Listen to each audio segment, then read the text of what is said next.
Washington is full of noise, but here we cut through it.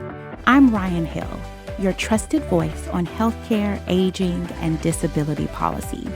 On Mic'd Up, I sit down with the people driving change to share their stories, insights, and strategies in the Beltway and beyond. Welcome to Mic'd Up with Ryann Hill.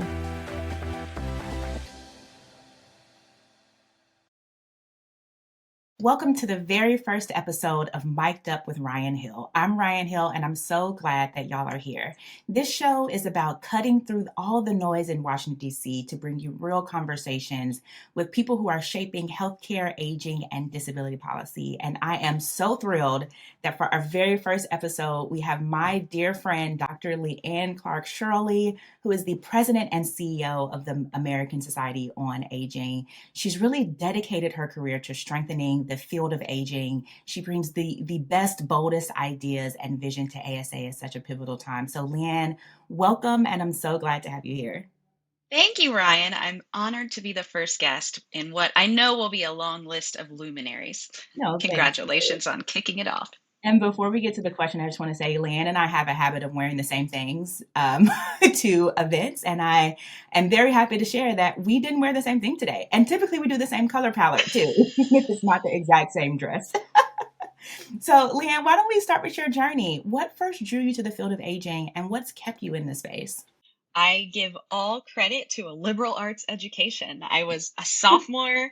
I was flipping through the course catalog. This was like back in the day when you had a paper-based course catalog and you had to Yes. call on the phone to register for a class. So, we're talking 25, 30 years ago. I saw this class. And I was curious about it. It ticked off like 3 requirements for my degree. It was called Aging Introduction to Our Aging Society. And I remember thinking, and I've told this story before, like, how can you spend an entire semester talking about aging? No way. So the joke is, I took that class.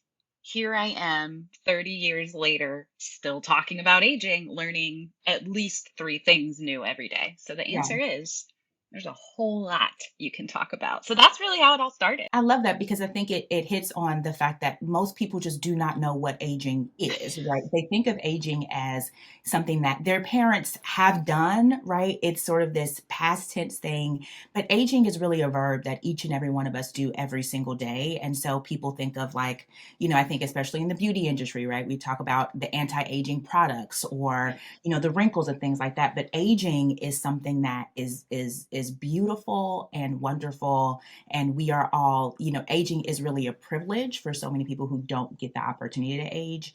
And that Yeah. said, we're all aging. So like I could easily Okay. see you talking about aging for a semester, but I could also see you 30 years ago being like, well, what are we even going to say? And now here you are 30 years later. Yeah, and the second part of your question, that brings up a good point. Like, what keeps me in this field? I mean, the people keep me in this field, no question. Colleagues like you, um, and countless others. This is the best field to be in. This No, is it the really best is. field to be in. It is. But, as society continues to talk more and more about aging, whether it's through the lens of anti-aging Mhm. or aging, it's becoming more part of our sort of social conversation. And that's what keeps me excited. That's what keeps me in this. We're making progress. We're Yeah, making progress to infusing a better view of aging into our society. And that's very cool and very exciting. I love that. So you talk about the progress and the fact that aging is now a growing part of our societal conversation. It's been an interesting year, to say the least, for aging and aging policy. We've seen, some really big milestones this year with the 90th anniversary of the Social Security Act. And this is one of the places where Leanne and I wore the same dress to uh, Literally. literally the same dress to a wreath laying to honor FDR, Franklin Delano Roosevelt, who authored and signed the Social Security Act, hosted by our dear friends at the National Academy of Social Insurance. And we got to hang out with FDR's descendants and some of the top folks over at the Social Security Administration.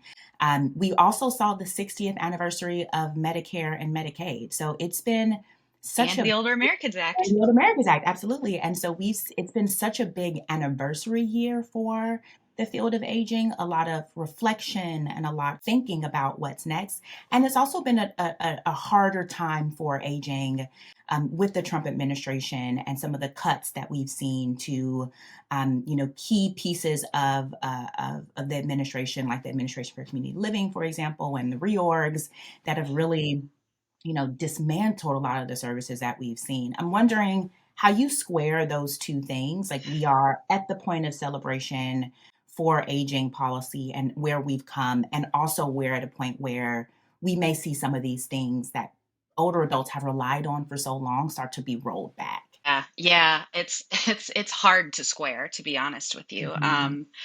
But that was such an incredible moment standing with three generations of FDR's Yeah, descendants, and starting with FDR's grandson, his daughter, and then her son, who was, I don't know, under 10 years old. yeah, it's like maybe And I 6 or think, so, yeah.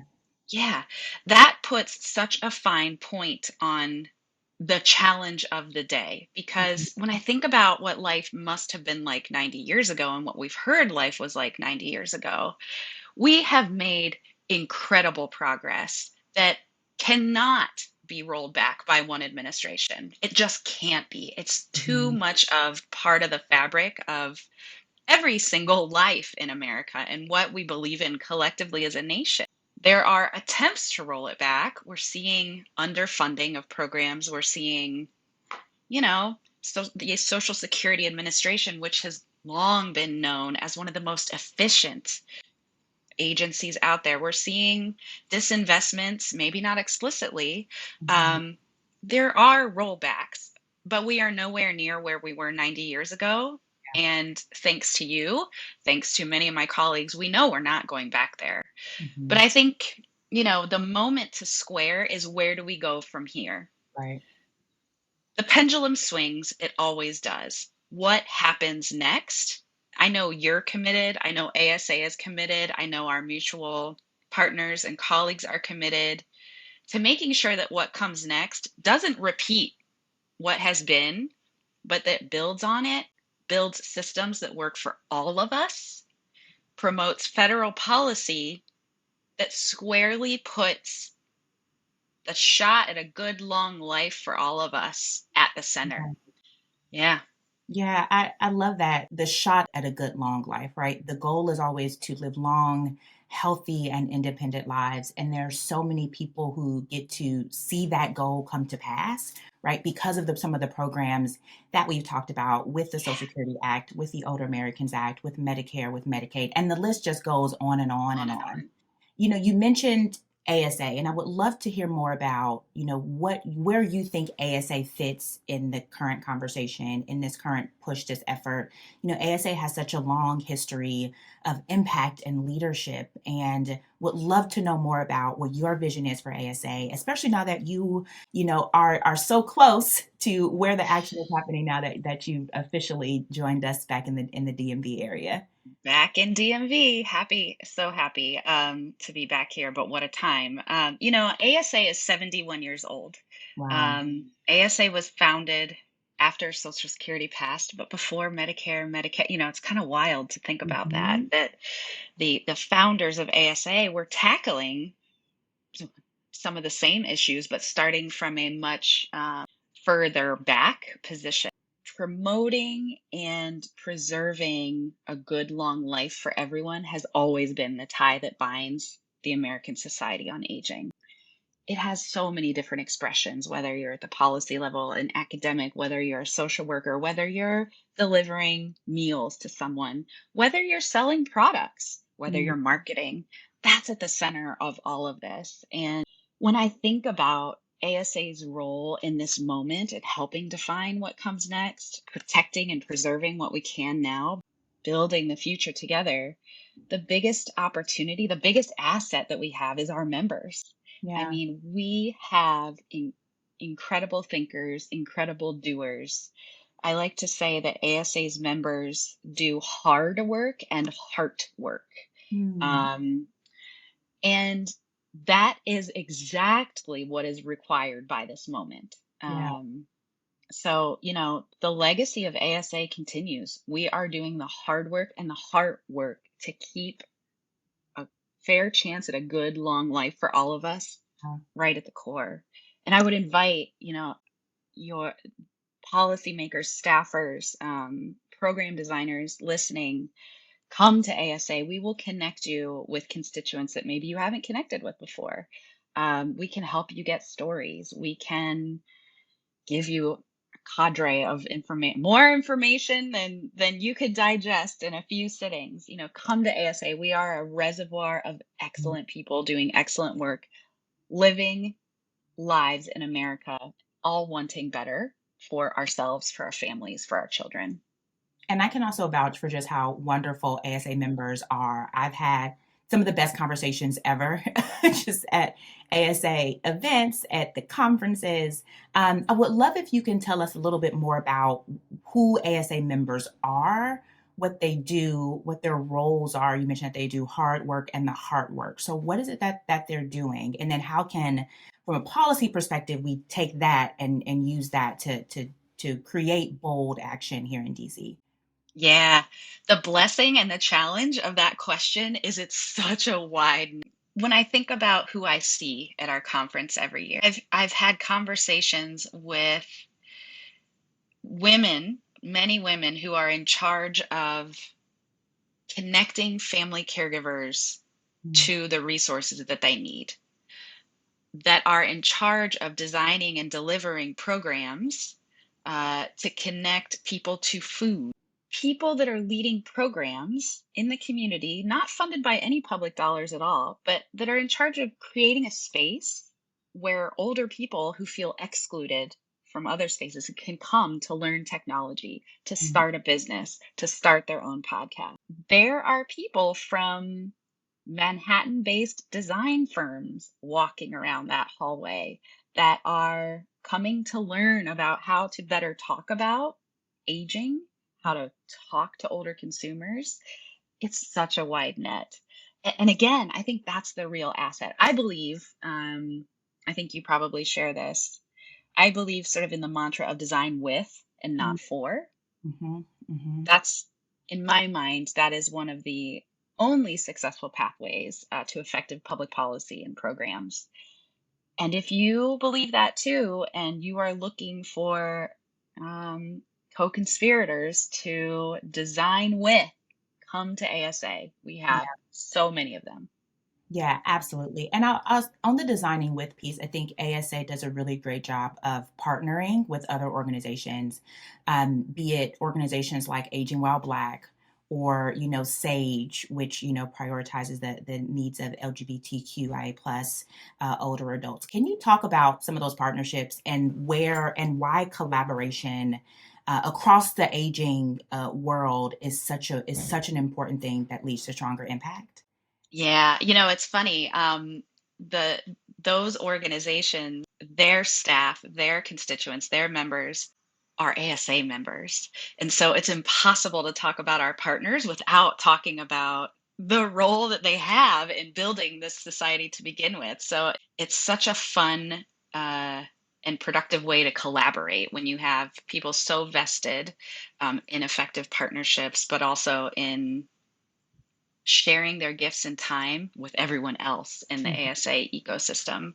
Mhm. Um, but to your point about why look, aging has been, I say aging, I primarily mean programs, services, supports that help us as our needs, our bodies, our minds change over time. That has been serially underfunded, continues to be. If the Older Americans Act were to be reauthorized, it would still be it would actually be more underfunded than it was last time because the need is growing and the Yeah, resources are remaining flat. yeah, So yeah, we have to collaborate. We must collaborate. It is the only way that any of us can get the work done. And it makes for better work, yeah, makes yeah. for better thinking. And yeah. And I think about you say that the need is only growing. The need is growing. The resources are not right. And your point about if the Old Americans Act was reauthorized at current levels, it still would not be what's needed. So we're at this point, I think, in politics and in policy and what's happening in DC, where everything just feels so uncertain, right? Like Yeah. you have, the constant threat. It feels like every September of a government shutdown, you have, crazy partisanship that is just leading people to go into their respective corners. And you have people who just like want to shout, right? And not talk about things. And I'll share one of my favorite quotes from Nancy Pelosi where she says, if you leave appropriations to appropriators, there will never be a government shutdown, right? Which to me means that, like, if you let the people who are serious about funding the government, who are serious about these policies, do what they need to do, it'll happen, right? And when you add the politics into it, that's when it gets messy. That's when things start to stall. As we look at now in September, which is a few legislative days in September before a possible government shutdown, and all the conversations around, are the Democrats going to do a clean, continuing resolution? What are the Republicans going to do? What is President Trump going to signal that they do? It just feels like we're in this space of, incredible uncertainty with some of these programs that are really, really important. Looking at the balance of the year, you know, it's not looking any better, right? Yeah. You have, really important Obamacare subsidies that could lapse. You have Medicare extenders, which is, continuing funding for programs in Medicare and Medicaid that are really pivotal to the success of the programs. And we're in this point where we don't know what the end of the year is going to look like, right? Like people ask me all the time, if you had a crystal ball, what do you say? And I said, I got out of the predicting business in 2016. Like I don't predict anymore. But I'm wondering how you are thinking about this year, Yeah. given what we've been through thus far and where we could be going, and what you think about from an aging perspective. If you had a magic wand and could do something, what would you do in this time right now? First of all, it doesn't feel this way and it's not ending up this way right now, but I stand by the fact that anything related to aging should be nonpartisan, bipartisan, whatever you want to say. Yeah, It does not matter which side of the aisle you are on. Families are facing crisis. yeah, Families are facing crisis. I mean, that's just so there's an opportunity there. It depends on what we do with that opportunity.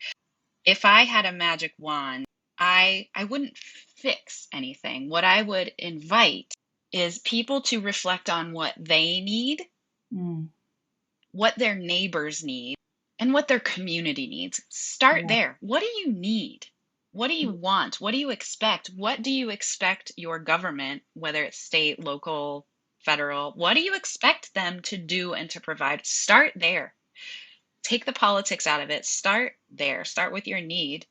And then ask your elected officials to give you those things. yeah, If I could wait, that's one thing I would do. The other, yeah. but wait, there's more. The other thing that I would do, and I think we have a moment um, available to us, is to encourage every agency in the federal government to consider how the demographic shift that they are operating in affects their work. Mm, mhm.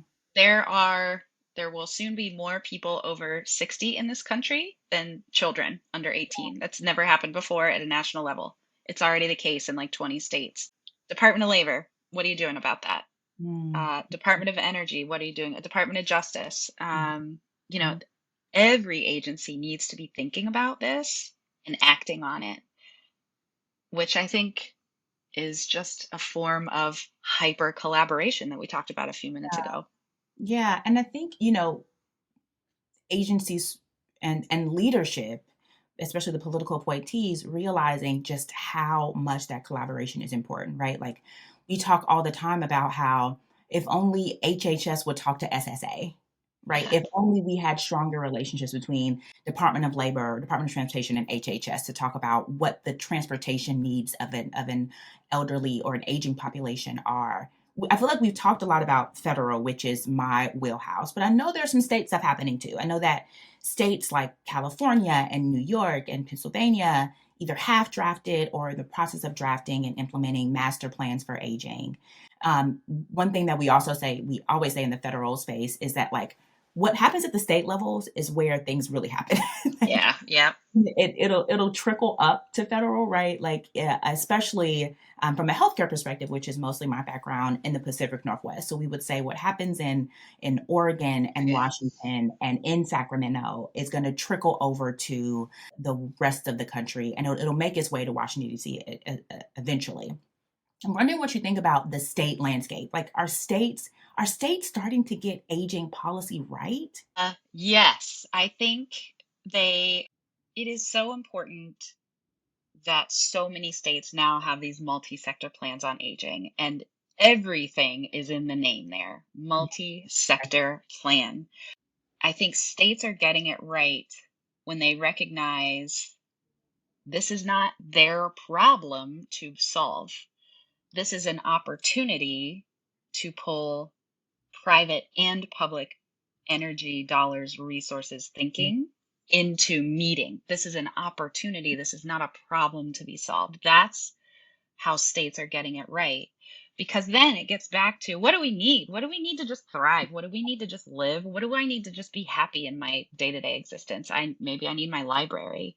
Maybe I need transportation, regardless of how old I am. Maybe I need access to, 211 so that I can it what do I need? How is that likely to change, if at all, as I grow older? And who in the marketplace is available to deliver that in a new way that, Yeah, that I pay for to the yeah. extent that I can, that they can operate a business off of, that then state and local dollars can wrap around with public services. That's how states are getting it right. Hmm. I think that, when I go to you guys' on aging conference, you guys do such a great job of bringing in multiple sectors and highlighting, why this collaboration is important, how things are being done. I think about like the age tech movement. I think about, other different areas that, may not have to the general public a connection to aging. And I think that that's part of that conversation of the multi-sector part, right? Because if you think about like, you know, we are all aging every day. We are all leaning on multiple sectors every single day to do what Right. we need to do, right? And that shouldn't stop, when you reach a certain age, it Yeah. doesn't. And It I think doesn't. you guys are doing a good job of bringing forth that conversation and highlighting the states that are doing the work, to make sure that people don't think that like, post 65, you're just like in a no man's land, right? And I say 65, that's the age of Medicare, and that's what most people think. You are officially aging when you have aged into Medicare, but that's not true. And even then, a lot of people who are aging into Medicare, they don't consider themselves to be aging, right? Because their parents are living longer and they may be caregivers. They may be in the sandwich generation still, right? Caring for their parents and their children. And so I think that the definition of what people think is aging has shifted. And I Yeah. think that we need to make sure that people understand their individual roles in aging, that they're aging every single day, that they need to do and see and believe all the things that happen in. And I really liked your point about taking stock of what you need. Yeah. What does your community need? I think that, one of my favorite things about you, and there's so many, is that I think you're so good at that reflection and getting people to reflect as well, and bringing people into the tent. So I would love to know more about, when you think about your journey, Yeah. um, what experiences, mentors shape your leadership style? Because it is really one of inclusivity and collaboration and asking the questions in a way that gets other people to think. I hadn't really thought about that question, but the first person that comes to mind are the first two people are my grandmothers. Oh, I love this. Um, and they were both sometimes harsh, sometimes mean, sometimes angry because of how they were treated by society. They were kind and relentless champions of me and loving and fed me with food and hugs and playing in the puddles with rain. But like I saw these two women going through their life, and the older they got, the more discounted they were, Mhm. even in my own family, I'm sorry to say. But that's just what happens. That's Yeah. not unique. Yeah. Um, and I sort of, my why, my driving force has always been to make sure that I can do everything I can so that other women and everyone, all of us, don't get treated like that. So community has always been so important to me. And so I think it started with watching my grandmothers move through community. And rather than pushing people away, I'm just hyper inviting people to the table because so much beauty, so much humanity, so much progress happens when we just connect as humans. Mm. Mhm. That is so beautiful. And I'm happy that you brought up, your grandmothers in the story. I think that as we think about, our grandparents, our great grandparents, even our parents sometimes, right? We can often, think of them not in context of Yeah.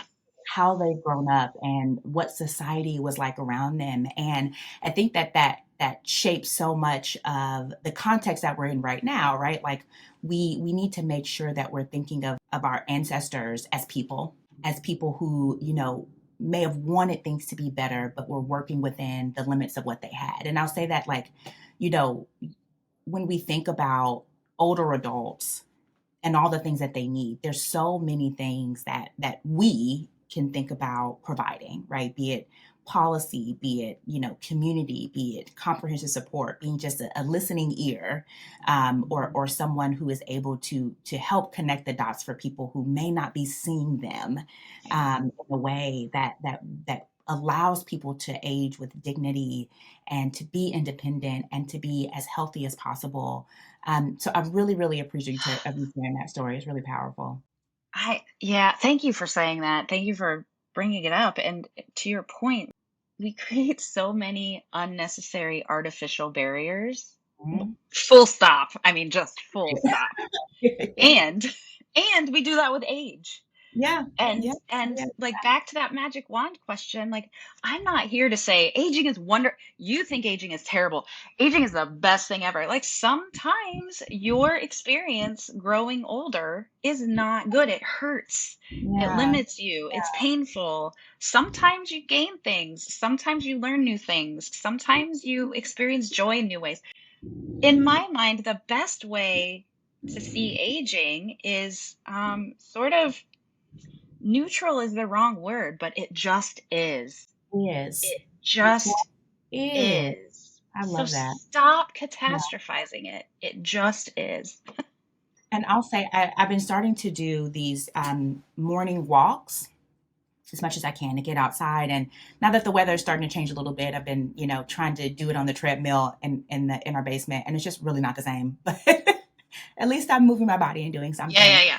Um, Important. Yeah. One of my favorite places to walk is along the water in Virginia, Mm, and there are like these rows of benches that people have, I guess, purchased and had little placards for their loved ones. And the bench that I walk past and sit on as often as I can is a bench that has a beautiful view of the water. First off, so main reason. But the what I've come to learn is that there's a placard on the bench, and it says, "This is dedicated to a woman. I believe her name is Mary Lou Haggerty." I've never looked her up. Maybe I should. mm, It says, to Mary Lou Haggerty, who taught me what is.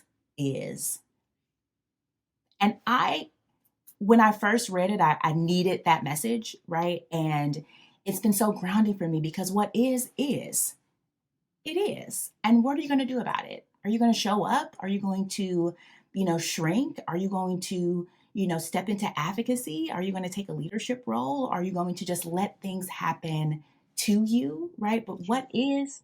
And if aging just is, yes. how can we make it so that it is, that it is a better experience, that Yeah. we are better equipped, right? That we are, seen as people and not just discarded, right? And that policies reflect the value of an aging population? It's such an important point. Like, as you're saying that, I just keep thinking a critical ingredient to that is letting each of us define what good and better and Yes. quality is. I think we've worked ourselves into a problem, the good old lens of paternalism that we so often apply, especially when it comes, it's like 65. Oh, you're 65 now. Let me take care of you. I know what you need. I know that, let me decide what a Yeah. good long life is and get rid of the barriers that are standing in the way between me and that vision. Like Yeah. that to me, it is what it means if aging just is. Yeah. And I think it's also like, years ago, when I was working in Medicare Advantage, um, a big study came out from the Blue Cross Blue Shield Association that mentioned that, folks who are turning 65, they don't consider themselves to be old, right? They're parents. That's sort of the words I mentioned a little earlier. And one thing that we were trying to do was to tell the Center for Medicare and Medicaid Services that, hey, we need to be able to measure things that matter. Yeah. If it's really important for an older adult to be able to go to their grandchild's baseball game, right? That is what matters. So we need to do things that allow them to do what matters to them. It may not be, to your point about, prescribing to people what their values are. It may not be what CMS is telling them should be important for people who are, over 65. It may be that they want to do a marathon. It may be that they want to go on a cruise. It may be whatever it is. And so, allowing people to be, fully themselves and to really live their life, I think shows that like life doesn't end, right? No. In so many ways, it's just beginning. Yeah, we're just humans continuing to human. Let Absolutely. us Let us let it human. be. I Let love us human. what And is just that is. Yeah, yeah. And that's why fundamentally I think none of this is partisan. None of this Yeah, is absolutely. political. This is all of us just being allowed to pursue the futures that we want no matter how old we are. Yeah. That's beautiful. So why don't we wrap on that? Because I just love that. Okay. So, Leanne, this has been such a powerful conversation. It's been so fun hanging out with you, as always.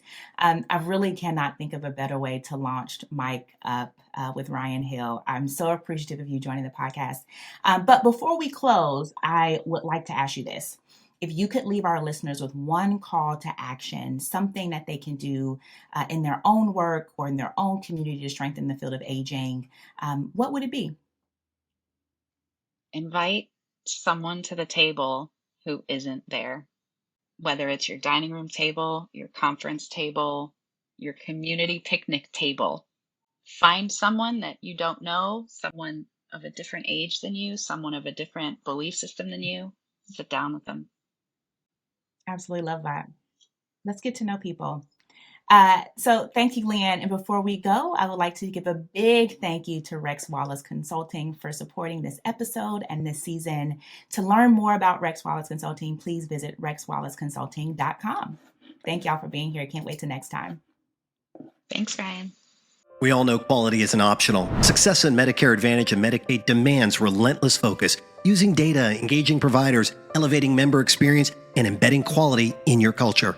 At RWC, quality is our DNA. Our clients outperform the industry, and our Net Promoter Score of 94 says it all. Whether you're aiming for 4 stars or exceeding Medicaid benchmarks, redefining success in Medicare and Medicaid begins with RWC, because we catalyze cultures of quality.